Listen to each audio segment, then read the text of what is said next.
தானியேல் 5ஆம் அதிகாரம்.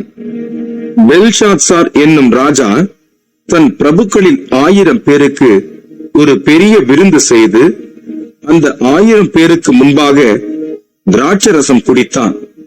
பெல்ஷாத்சார் திராட்சரசத்தை ருசித்துக் கொண்டிருக்கையில் அவன் தன் தகப்பனாகிய நேபுகாத் நேச்சார் எருசலேம் தேவாலயத்தில் இருந்து கொண்டு வந்த பொன் வெள்ளி பாத்திரங்களில் ராஜாவாகிய தானும் தன் பிரபுக்களும் தன் மனைவிகளும் தன் வைப்பாட்டிகளும் குடிக்கிறதற்காக அவைகளை கொண்டு வரும்படி கட்டளையிட்டான். அப்பொழுது எருசலேமில் உள்ள தேவனுடைய வீடாகிய ஆலயத்தில் இருந்து எடுக்கப்பட்ட பொற்பாத்திரங்களை கொண்டு வந்தார்கள். அவைகளில் ராஜாவும் அவனுடைய பிரபுக்களும் அவனுடைய மனைவிகளும் அவனுடைய வைப்பாட்டிகளும் குடித்தார்கள்.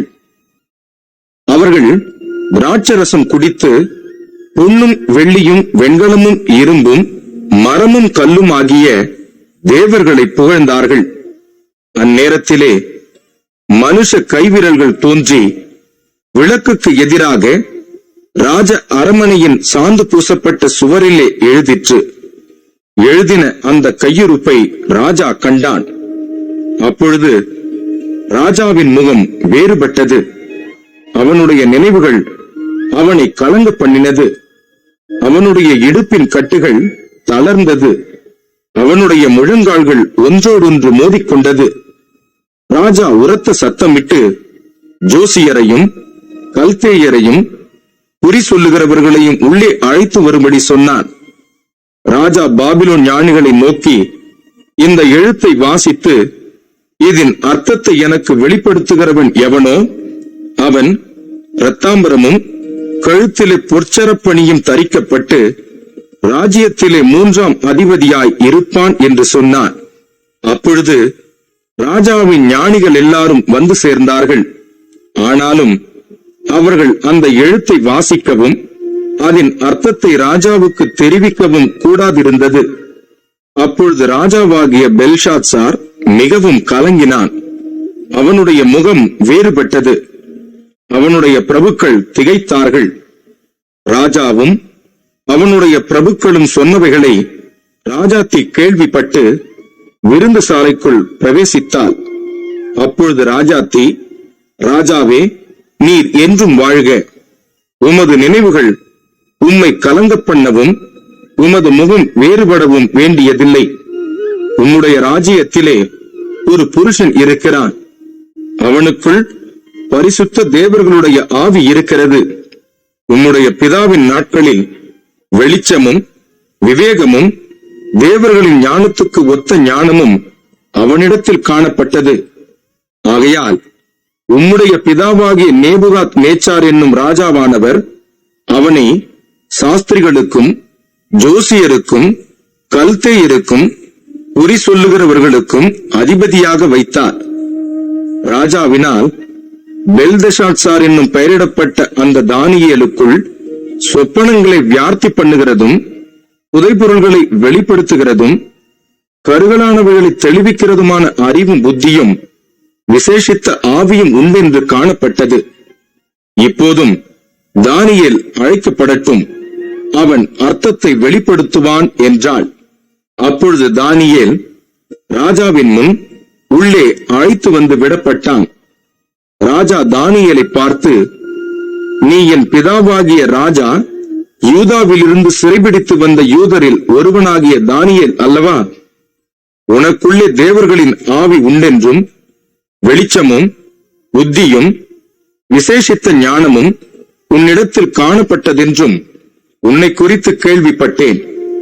இப்போதும் இந்த எழுத்தை வாசிக்கிறதற்கும் இதன் அர்த்தத்தை எனக்கு தெரிவிக்கிறதற்கும் சாஸ்திரிகளும் ஜோசியரும் எனக்கு முன்பாக அழைத்து கொண்டு வரப்பட்டார்கள். ஆனாலும் இந்த வசனத்தின் அர்த்தத்தை வெளிப்படுத்த அவர்களால் கூடாமற் போயிற்று. பொருளை வெளிப்படுத்தவும் கருகலானவைகளை தெளிவிக்கவும் முன்னாலே கூடும் என்று உன்னை குறித்து கேள்விப்பட்டேன். இப்போதும் நீ இந்த எழுத்தை வாசிக்கவும் இதன் அர்த்தத்தை எனக்கு தெரிவிக்கவும் உன்னாலே கூடுமானால் நீ இரத்தாம்பரமும் கழுத்திலே பொற்சரப்பணியும் தரிக்கப்பட்டு ராஜ்யத்திலே 3ஆம் அதிபதியாய் இருப்பாய் என்றான். அப்பொழுது தானியேல் ராஜ சமூகத்தில் பிரதியுத்தரமாக, உம்முடைய வெகுமானங்கள் உம்மிடத்திலேயே இருக்கட்டும், உம்முடைய பரிசுகளை வேறொருவனுக்கு கொடும். இந்த எழுத்தை நான் ராஜாவுக்கு வாசித்து இதன் அர்த்தத்தை தெரிவிப்பேன். ராஜாவே, உன்னதமான தேவன் உம்முடைய பிதாவாகிய நேபுகாத் நேச்சாருக்கு ராஜ்யத்தையும் மகத்துவத்தையும் கனத்தையும் மகிமையையும் கொடுத்தார். அவருக்கு கொடுக்கப்பட்ட மகத்துவத்தினாலே சகல ஜனங்களும் ஜாதியாரும் பாஷைக்காரரும் அவருக்கு முன்பாக நடுங்கி பயந்திருந்தார்கள்.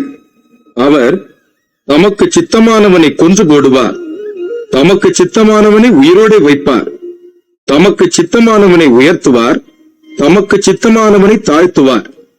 அவருடைய இருதயம் மேட்டிமையாகி அவருடைய ஆவி கர்வத்தினாலே கடினப்பட்ட போது அவர் தமது சிங்காசனத்தில் இருந்து தள்ளப்பட்டார்.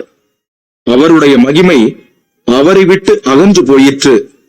அவர் மனுஷரினின்று தள்ளப்பட்டார். அவருடைய இருதயம் மிருகங்களுடைய இருதயம் போலாயிற்று. காட்டு கழுதைகளோட சஞ்சரித்தார். உன்னதமான தேவன் மனுஷரின் ராஜ்யத்தில் ஆளுகை செய்து தமக்கு சித்தமானவனை அதன் மேல் அதிகாரியாக்குகிறார் என்று அவர் உணர்ந்து கொள்ளும் மட்டும் மாடுகளைப் போல் புல்லை மேய்ந்தார். அவருடைய சரீரம் ஆகாயத்து பனியிலே நனைந்தது. அவருடைய குமாரனாகிய பெல்ஷாத்சார் என்னும் நீரோ வென்றால் இதையெல்லாம் அறிந்திருந்தும் உமது இருதயத்தை தாழ்த்தாமல் பரலோகத்தின் ஆண்டவருக்கு விரோதமாக உம்மை உயர்த்தினீர். அவருடைய ஆலயத்தின் பாத்திரங்களை உமக்கு முன்பாக கொண்டு வந்தார்கள். நீரும் உம்முடைய பிரபுக்களும் உம்முடைய மனைவிகளும் உம்முடைய வைப்பாட்டிகளும் அவைகளில் திராட்சரசம் குடித்தீர்கள். இதுவும் அன்றி தம்முடைய கையில் உமது சுவாசத்தை வைத்திருக்கிறவரும் உமது வழிகளுக்கு எல்லாம் அதிகாரியுமாகிய தேவனை நீர் மகிமைப்படுத்தாமல் காணாமலும் கேளாமலும் உணராமலும் இருக்கிற வெள்ளியும் பொன்னும் வெண்கலமும் இரும்பும் மரமும் கல்லுமாகிய தேவர்களை புகழ்ந்தீர். அப்பொழுது அந்த கையிருப்பு அவரால் அனுப்பப்பட்டு இந்த எழுத்து எழுதப்பட்டது. எழுதப்பட்ட எழுத்து என்னவென்றால், மெனே மெனே தெக்கேல் உப்பார்சீன் என்பதே.